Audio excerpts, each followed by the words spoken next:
All right, we'll just ignore the cameras on. It don't even matter. So yeah, man. You want to learn how to fry a scream? Yes. Okay, cool. Okay, so all screams have a melodic root to them. So when we think about what scream we want to do, we need to think about where it resonates. You know, just like when you sing high, it resonates higher up here, and when you sing from low, it's usually from your chest voice, so it'll resonate like deeper. Yeah. So all screams have a melodic root. So the first of 3 building blocks that will build into a scream is the melodic root. Okay. So if you want to sing low, if you want to scream low, you have to sing low. So, and you need to know where that is. Ooh. You can't just like go for it or like push down to do a low vocal or like screech to do a high vocal. We have to like think about where the melodic root is because there is a linked second building block of 3, air pressure. There's a linked amount of air pressure that you need to support that. So that's where the hissing comes in and the diaphragm control. The lower vocals will need to be supported by more air pressure, and then higher notes, it's like you're hardly doing anything. Sometimes when you sing high, it feels like you're holding your breath because you're like hardly letting any air out at all. Oh, wow. Okay. So those are the 2 first building blocks is the melodic root. So you need to pick like where your note is going to exist melodically, and then you need to pick the proper amount of air pressure control for it. Okay. The third building block in the final one is the distortion technique, which today we're going to be dealing with fry distortion. So it's like you need to be able to sing cleanly or clean singing like a sung note, and then apply the proper amount of air pressure to support it, and then apply the distortion. So those are like the 3 building blocks to create a scream. Okay. Definitely have to review that a couple times, that's for sure. And it's great that you have a video record like beyond content purposes, like for review. It's very good. Just like that one video you sent me to start off, just as the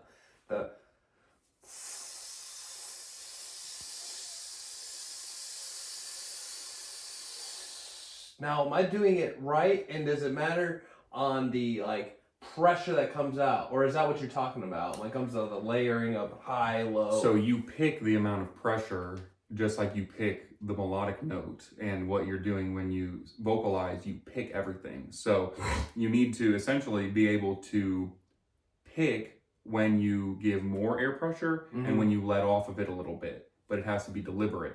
So that's what that exercise is good for. As long as you were providing a consistent amount of air pressure, then you're doing it right, because that amount of air pressure, there is somewhere along the melodic range of, high to low that would require that amount. So it's all about gaining a feel for it and giving a lot of pressure to simulate and build that connection for what you need to support lower notes, and giving just a little bit of pressure for higher notes. Okay, so really it just comes down to what am I aiming for? Exactly. So much pressure. If it's a little pressure, like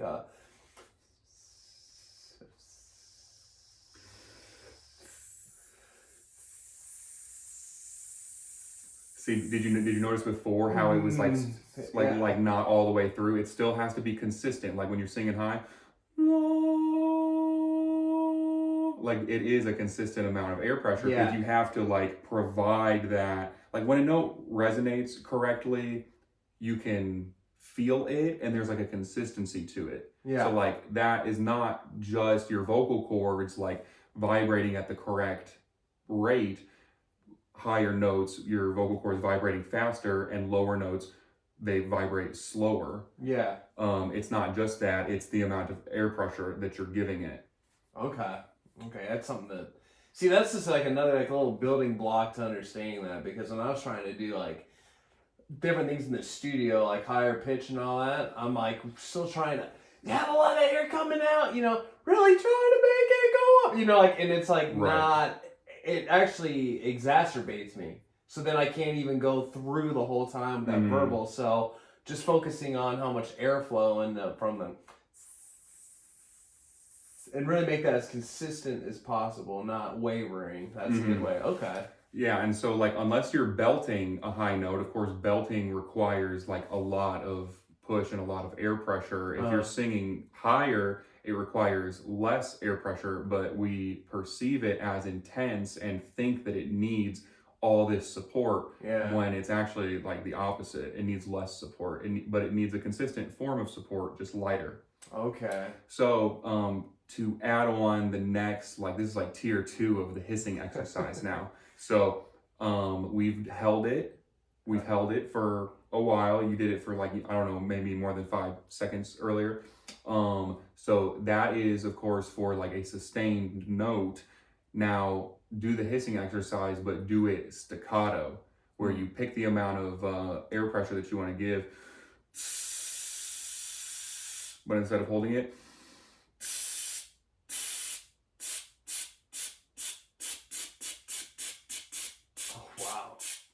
so, and that's how you make words and syllables. You know what I mean? It's staccato. With each, so when you're doing like a shout on a track or anything, you're not just holding that, you're literally shooting it every single time. Yeah. Okay, see, now that's something, wow. If you're singing one note and you're just sending it out, you're going, but if you're saying words, it's staccato, and there is like those slight little pauses. We don't have to think about that when we talk because we've spent our whole lives taking pauses and going again. So we don't have to think about it, but we need to be able to hold notes, but we also need to be able to take pauses and go like this too. Okay. So, pick your air pressure and then hold the note for a deliberate amount of time. Don't just go until like you're empty. That's not what you want to do. You want to pick the amount of time, and you want to like end the sustain when you still have gas in the tank. You don't want to go.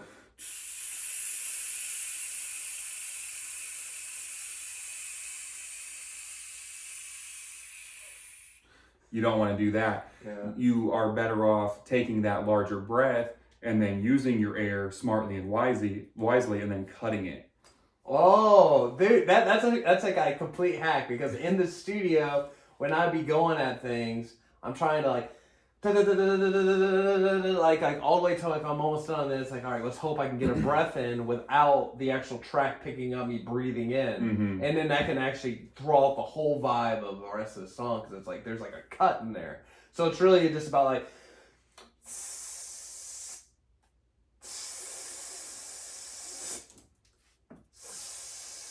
just keeping the stream constant and full control. That's what this is all about.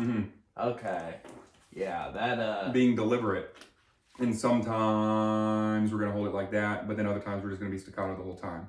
So it's all about mobility and being able to control and pick. being able to maneuver through the whole thing, So is that the right? So try instead of doing the extra shit that I did where I was going, just do 4 like that, just real deliberate. So hold it.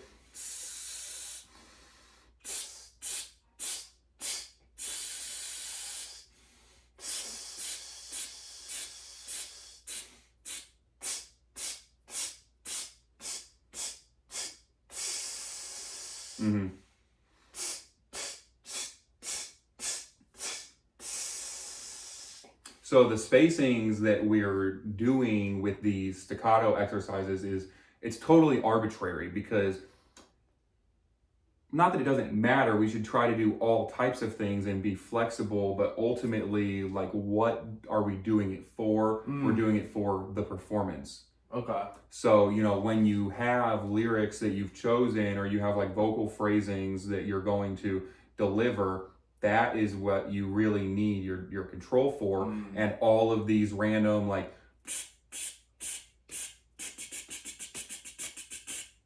all that shit is just arbitrary. So it's not, don't get so hung up on like mimicking exactly what I do or whatever. It's just Okay. you should try to do all types of wild shit. Like you shouldn't, don't limit yourself to specifically what I show you. Take the exercise and then apply your own rhythms and apply your own like nuanced things that will be relevant to the vocals that you're delivering. So yes, not the compartment. You know what I mean. Compartmentalize. Thank you. There you go. Hashtag compartmentalize. But so for the lyrics in particular, I'm thinking about for this song, it's the thing is fuck your God, and then because I do lots of rap about the history of the Abrahamic God and how it's actually really the evil God, and it's a whole thing. So then my whole entire thing is fuck your God. Fuck your God. Fuck your God. So fuck your God. So fuck your God.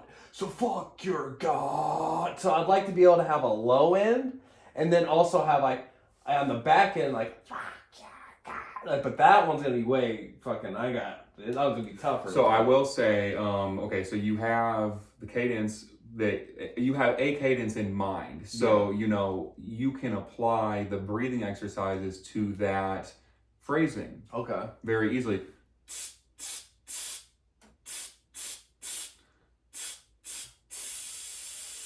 I don't know how many times No, that was right. That's okay. actually right on Cool. point. So it's like, you know, apply it to that and that can help you be prepared to do that phrasing. Okay. But at the same time, like I said, don't limit yourself in how you apply these fundamentals. Like do different rhythms and be flexible about stuff. Okay, yeah. So honestly, it won't matter because if I do the practice on that, then it won't matter if I am in this rhythm or a long hold. You know. Yes, you want to be able to do all types of stuff, and so you want to be creative in doing the exercises so that you are flexible and you can apply it in different ways. Now, before you go on, and then we can go back into more exercises, is there anything that you refrain from drinking, like before the studio or going on stage, to be able to help that out? Refrain, probably like an excessive amount of caffeine. Okay. Something super hot, something super cold. I'll normally opt for like a lukewarm beverage. Okay. Like, because you know, your cords and your throat and everything are at like their normal temperature, normal metabolism temperature. Yeah. Something that is too hot outside of that normal range or too cold out of that normal range can shock your throat. It can shock your vocal cords. So in general, it's like, what do I refrain from doing? I try to refrain from shocking my throat or shocking my vocal cords. Okay, so you're probably not, smoking right before you go up, right? No. Do you not smoke at all? Oh no, I definitely do smoke, just not Damn. before I'm gonna do a performance normally. That's pretty fucking impressive to be able to do your yell. Like, dude, I've listened to your stuff, bro, and your yells, first off, from high to low, doesn't matter. It kill, dude. And the fact you say you smoke, I mean, that gives me more, initiative. There is a balance with these things though. Like there are individuals who can smoke blunts and then go on stage and they can perform extreme metal vocals. I'm not one of those people. I do smoke, but it is it's in a balanced way, and generally I'm not going to do it before I have to like vocalize heavy. And if it is like, I'll smoke in like the first part of the day and then leave a large gap because I just want everything to be neutral and calm and not shocked. Yeah. So it's like, as long as I can put this window of time between doing something shocking to my throat or my voice, just put some time to let everything like balance out. Okay. Yeah, I mean, I've definitely done the wrong thing where I'm up in 5 minutes and I smoke and then trying to do what I did when I wasn't smoking in the studio, project that same First thing energy. in the morning? Oh, no, like 10 minutes before I go on stage, I've smoked. Oh, word. So it's like, okay, guys, I'm out of breath, you know what I mean? Like, I have a ton of energy. So, I would say, like I said, there are individuals who can do that, and it's because they condition themselves to do that. It's just a question of whether you find that to be worth it to condition yourself to do that. And if that's a habit that we want to continue doing without it affecting our performance, then we simply must condition to that point. So it's all about knowing ourselves and our own capabilities. And so we have capabilities that are within our normal range that's like no sweat. I'm totally capable, no big deal. And then there's stuff where it's like I'm capable, but I gotta be locked in and I gotta really focus. Yeah. And then there's capabilities that we have where we're stretching a little bit. Yeah. So we just have to be aware of all of these things, and it's like, what do you need to accomplish during the set? Yeah. Okay, is it reasonable to smoke 10 minutes before you perform? Maybe you should consider an edible. Yeah. And that's something that I'll opt for on days where I have a vocal performance sometimes. I mean, it seems to be something that makes sense. It's like eating a candy is not going to shock your throat. Yeah. Smoking might. Yeah. So it's all about the condition. Yourself. Yeah, the condition that you're in, and it's a case-by-case basis. And I mean, there are people who smoke tons and then can go perform, and I'm not one of those people. Like, if I smoked 10 minutes before I had to do a whole set of extreme metal vocals, like, boy, not ideal. Oh, I know, the dryness, dude. It can get rough. I've definitely had sets, especially when I do like any song with the Super Saiyan. Like, not only am my projection's so hardcore that when I'm dried up, dude, and that's something I've realized every show since the beginning of me ever doing shows, I've been too dried up. I spent too much freaking, I'm just raspy, not ready, and I'm like, I smoke right before, and I'm like, well, no shit, you're not. You're giving like a 7 to 8 performance, and to take it to a 9 to 10, it is just about cutting out that extra bullshit. So, yeah. And those small things can make a difference, and we just have to listen to our bodies, and we'll perform. We assess the performance, we assess how we felt, we assess how it went, and then we go forward and make decisions from there based on those assessments. 100%. Oh, jeez. I'm about to move on to the next point, but sorry, coughing. I'm getting water right now, too. Okay, so,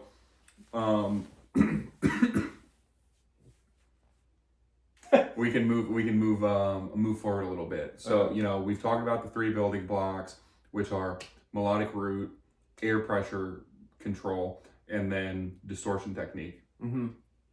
So, to start out, we're going to want to, here's a note that I saved from before. So, you know how you said that you have this idea where you want like the shrieky high end and then the low end, and you want them to like coexist? Yeah.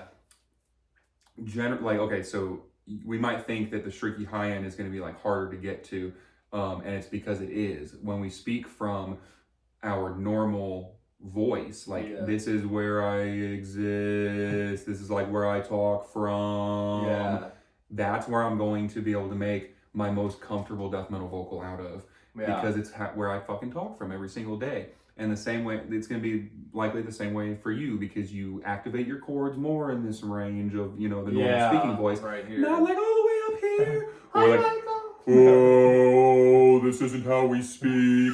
It's a little bit separated from where we talk. So we're going to start where we're the most comfortable, and we're going to get that foot in. And this is how I think about it pretty much on the day-to-day basis. Get in where you fit in, and then expand off of that. So it's like we're going to start in our speaking range because it's easier to kind of get that foot in our speaking range. Take it up just a little bit, and then just a little bit more, and then just a little bit more. Then to jump from here to here, do it like incrementally. So we're going to get our foot in sort of like in our normal speaking register. Okay. Sick. So since we've touched on melodic root and air pressure stability, we're going to talk about like the actual distortion technique, which is the vocal fry. Okay. To put it the most simply, the vocal fry is a controlled cracking of the voice. So I'm going to take you through some steps that will help you get into this, like, and it's a place that resonates. It's not where you sing from. It's a little bit back, and I'll show you how to access this space. And then I will teach you how to essentially crack your voice in a super controlled way. Awesome. That sounds great. Okay, so we'll take a note that's in like our normal speaking range. So like this, I don't know what it is. It's arbitrary. It's just where I talk from. We're going to shoot that note out. Okay. And then we're going to fall back just a little bit. So, yeah.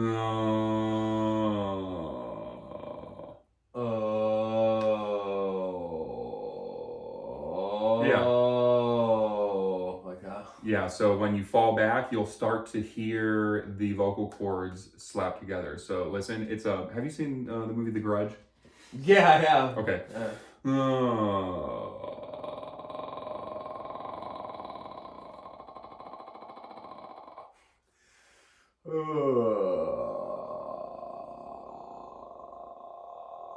Yeah. Okay. So that's the fry register where you can hear like that clicking sound. The kind of like a weak lawnmower sound, maybe. That is the sound of the vocal cords smacking together. Okay. Which, it should be noted, can be kind of rough on your vocal cords when you're not used to it. Yeah. So, as you practice this type of thing, especially in the early stages, we have to be, I guess, like cognizant of the fact that your body doing something new, it's not going to feel right away necessarily. Mm-hmm. And if your body's not used to something, there's a fair chance that it could be shocking to it. So as we, learn new things and we do different exercises that are like new and we're exposing the voice to new things, just keep in mind, like if your voice gets tired out, it's okay. Go to sleep tonight and rest, and then wake up tomorrow and give it another shot. And progress will happen, like not all at once, but once you fuck around with something, you get a little bit of repetition in with it, a little bit of that muscle memory, and then you allow your body to rest. So it's essentially going to the gym. It kind of is. So keeping that consistent, and that's something too, I need to make sure I'm at least putting minimum of 10 minutes a day. I mean, first thing in the morning is probably the best. That's debatable, and it depends on the person. For me, first thing in the morning is not the best thing, unless I can actually get up and then execute like a proper warm-up. Okay. In my personal experience, and this is just me and my body, it might not be the same for you, but in general, I wake up in the morning and my blood is not flowing like it is after I've been up for an hour and I've walked around and I've moved and I've accomplished things and maybe I've spoken. So for me, generally waiting at least a couple hours for me to wake up and go about my business, my body will be in a more awake state and will be like prepared to perform. So the vocal cords are a muscle, and practicing vocals is like going to the gym, because you can't just go deadlift your max. Yeah. You can't just go do that. Something bad will happen to your body. Yeah. It's not prepared. So if you do vocals first thing in the morning, all good, but likely you're going to have to do like a proper warm up to get those juices flowing, because as soon as you wake up, you got hardly any juices flowing. Yeah, no, that totally does make sense. Actually, after I said it and you're like, I'm not sure, it does make more sense, because first thing you do when you wake up is get the blood flowing and everything else. And like, you expect even your first couple words in the morning, hey, how you doing? So, and then if I'm thinking to myself, wake up, drink coffee, try to do this, that's not going to do it, because that will dry me out. So it'll be hard to hit that point. And is that really where it comes down to caffeine, why you don't want to have that much just because it dries out? So for coffee, it's more going to be about like the heat of it or the cold of it. Oh. That's mostly what it's going to be for me. Okay. Now, it can also come down to like, okay, so like coffee can be like real acidic, and that can be a negative potentially too. Okay. Generally, if I drink coffee in the morning, or if I drink coffee or an energy drink or anything before I have to vocalize, I will not just like drink the coffee and then execute. I will drink water and like kind of like rinse my shit so that it's not like covered in like something that's super acidic. Yeah. Because something that like your vocal cords don't want to be covered in something that's super acidic. And sometimes coffee and energy drinks and stuff can be that way. So if you're going to drink coffee in the morning, totally fine. Just you don't want to bathe your vocal cords in coffee before or like while you're vocalizing. Just like don't stretch before you go on a run. Don't excessively cold stretch. Okay, yeah, that makes sense. Okay, so let's so we access the fry register pretty easily by pulling back and allowing our vocal cords to click together. Okay. I do want to show you like a secondary way to access the fry register in case that method that we did where we pulled back a little bit doesn't hit quite right. Okay. So an alternate way to access the fry register is to just sing as low as you can, but don't just like go for as low as you can. Just make your way down, and eventually your voice will break into the fry register when you can't produce that super low note. So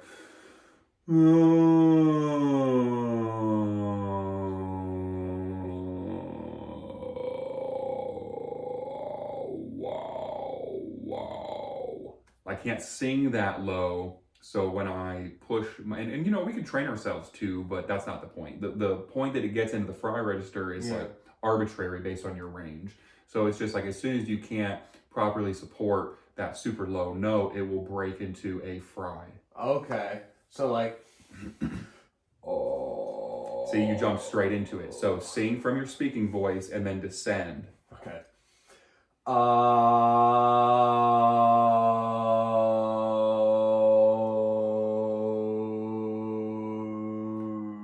You held it for a great long time. Now go where you ended there with a deep breath, with a good breath, and keep going down.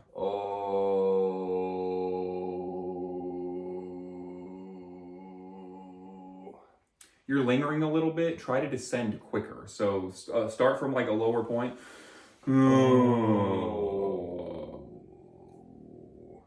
So keep your mouth. Yep, keep that mouth open.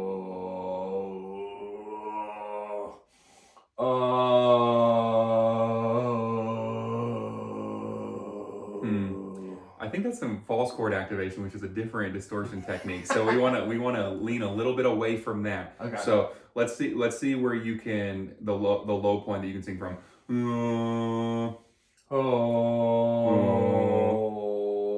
Let's just take it step by step because we don't. Okay, so what I think is happening towards the end there, you're like kind of stressed out because you're running out of breath. Yes, exactly. So try to descend quicker, and if you don't get to the fry register before you're like feeling that you're running out of breath, just cut it. Okay. Take a deep breath and then start back where you were at.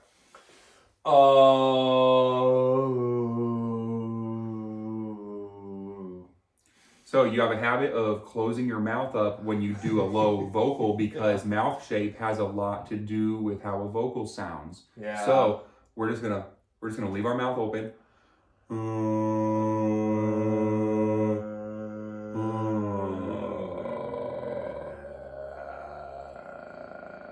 There you go.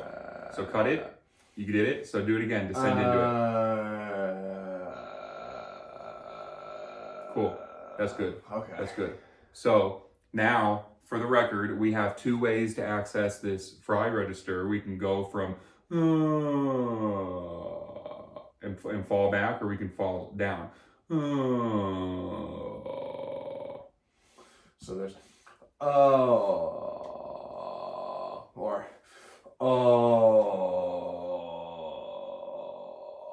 yeah. Okay. Yeah. Okay. So very good, very good. So we don't want to like sit there making that sound the whole time because it's not like a full sound. It's just to feel sort of where this sound is going to exist. Finding the lane basically on how you're going to get there.